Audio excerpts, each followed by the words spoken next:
Good evening. This is Akashvani. I'm Anuja Kumar with the news at 9.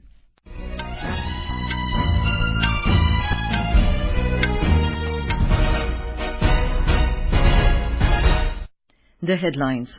Campaigning for second phase of Lok Sabha election ends with top leaders of ruling and opposition alliances making last-ditch efforts to seek support of voters. Polling on 88 seats across 13 states and union territories to take place on Friday.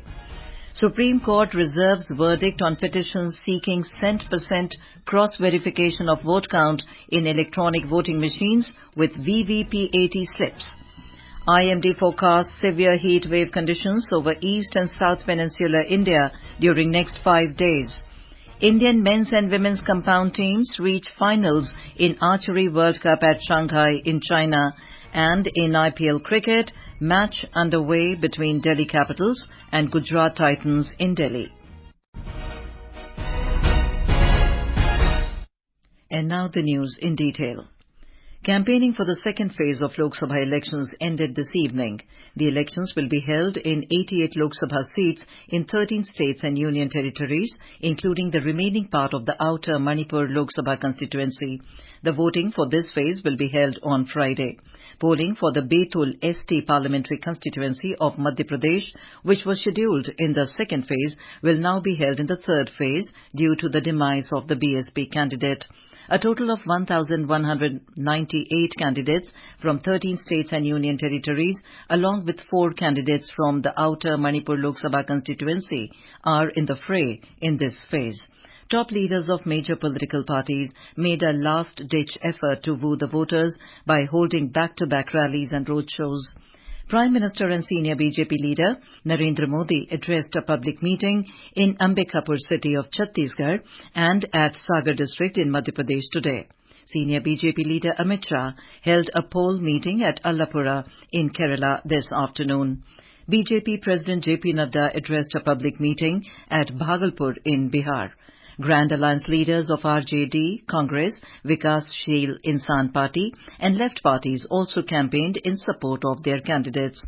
Senior Congress leader Rahul Gandhi attended an election rally in Amravati Lok Sabha constituency of Maharashtra today. Congress President Mallikarjun Kharge spoke at a social justice conclave organized by the party in the national capital.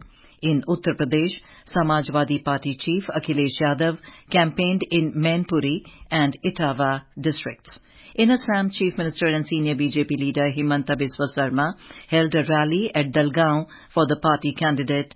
State Congress President Bhupen Kumar Bora addressed a meeting at Nagaon constituency. AIUDF President Badruddin Ajmal, Bodoland People's Party Chief Hagrama Mohilari also held election rallies today. In Kerala, all the 20 Lok Sabha seats will go to polls in a single phase. The 3 major fronts, BJP-led NDA, Congress-led UDF and CPIM-led LDF, had left no stone unturned to ensure victory for their sides. In Rajasthan, 13 Lok Sabha constituencies will go to polls on Friday. Today, on the last day of campaigning, BJP, Congress, BSP, other parties and independent candidates have made the last-ditch effort to woo the voters. More from our correspondent. From BJP, Chief Minister Bhajanlal Sharma today addressed a public meeting in Dhamottar, Pratapgarh and Karyakarta Sammelan in Bhilwara. Bollywood actress Kangana Ranaut led road shows in Jaisalmer and Badmer, while Deputy Chief Minister Diya Kumari in Bhilwara and Savai Madhopur for party candidates. On the other hand, former Chief Minister Ashok Gehlot participated in programs in Jalore, Sirohi and Jodhpur for the party candidates. Congress leader Sachin Pilot held public meetings in Tonk and Bundi. Jitendra Dwivedi, Akashvani News, Jaipur. The Karnataka Chief Electoral Officer Manoj Kumar Meena said free and fair elections will be ensured in the 14 constituencies going to the polls on the 26th of this month. Apart from police personnel from the state, there will also be several companies of paramilitary and central forces providing security on the day of polling. More from a correspondent. Chief Electoral Officer Manoj Kumar Meena informed that for the first time, the voters' slips being distributed to the voters at their doorsteps have QR codes with Google Maps that can be scanned in the mobile to navigate to their polling booths. There will also be voters' information kiosks at the polling stations and signages. The voters can use Chunavana mobile app in urban areas to know live status of the queue in their polling booths and the parking space availability. He said 33 urban assembly constituencies have voter turnout below the state average, and efforts were made to reach to the voters and encourage them to cast their vote this time. Sudhindra, Akashvani News, Bengaluru.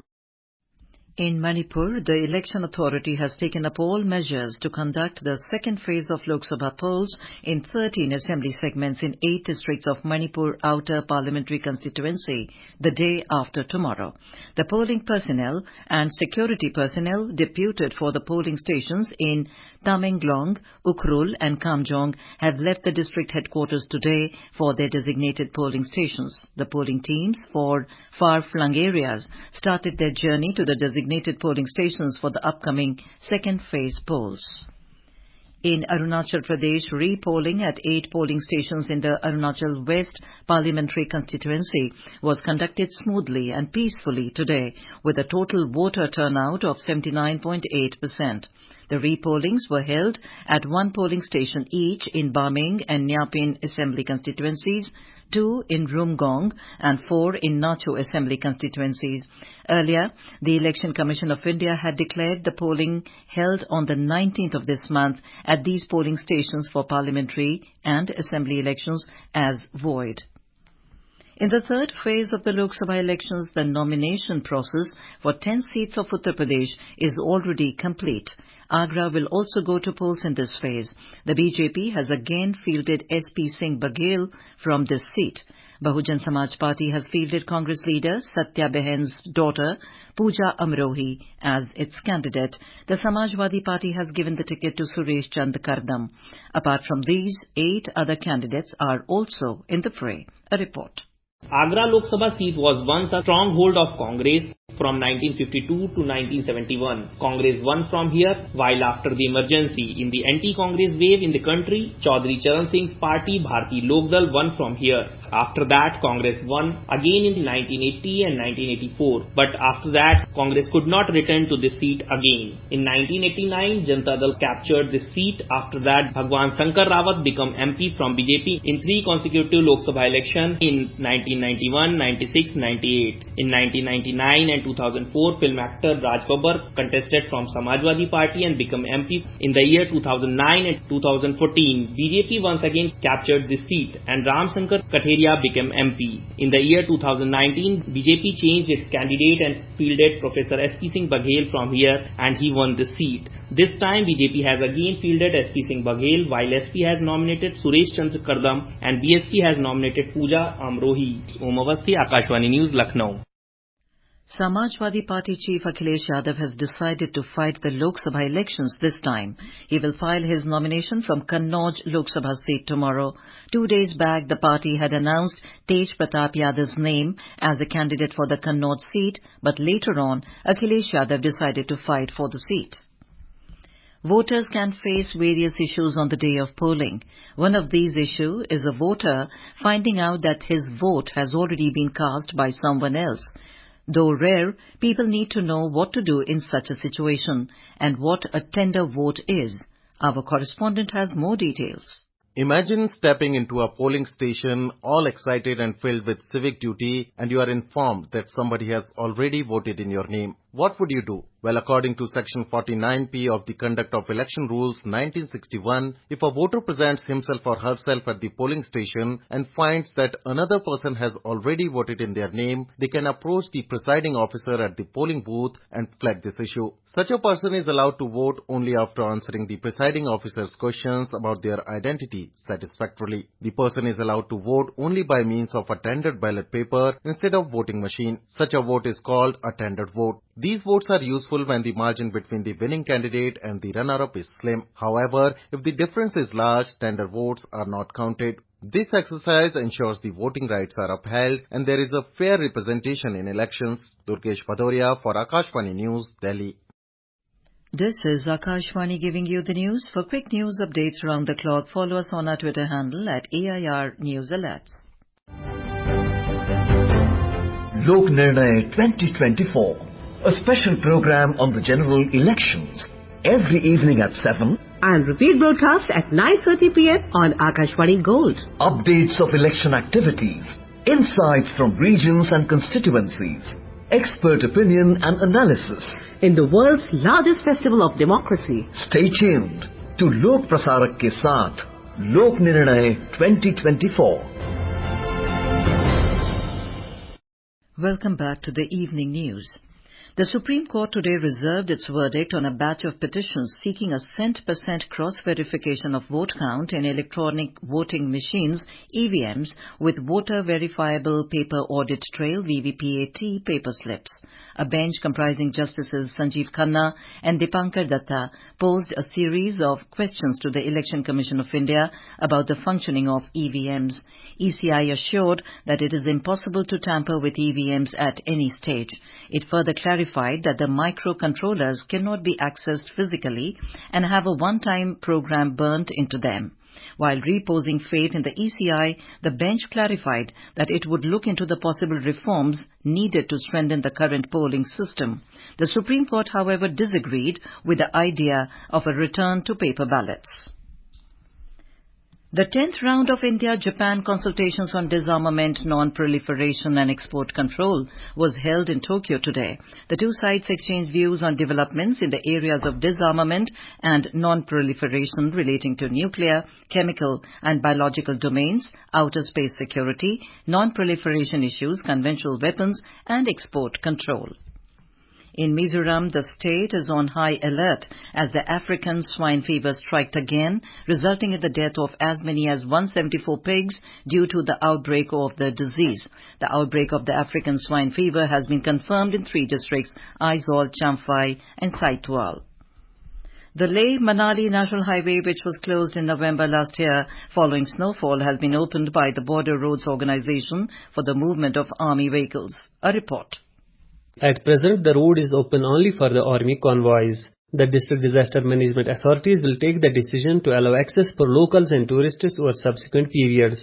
As per the officials, the snow clearance is undertaken in extremely challenging conditions, particularly at high mountain passes, all of which stand at an altitude of more than 15,000 feet. The 427-kilometer long highway linking Ladakh to the rest of India through Manali holds strategic importance for facilitating the movement of armed forces and their essential supplies to forward positions in Ladakh. Serving as an alternate route to Srinagar-Leh highway, it plays a crucial role in maintaining connectivity and logistic support in the region. Muzaffar Wani for Akashvani News from Leh, Ladakh.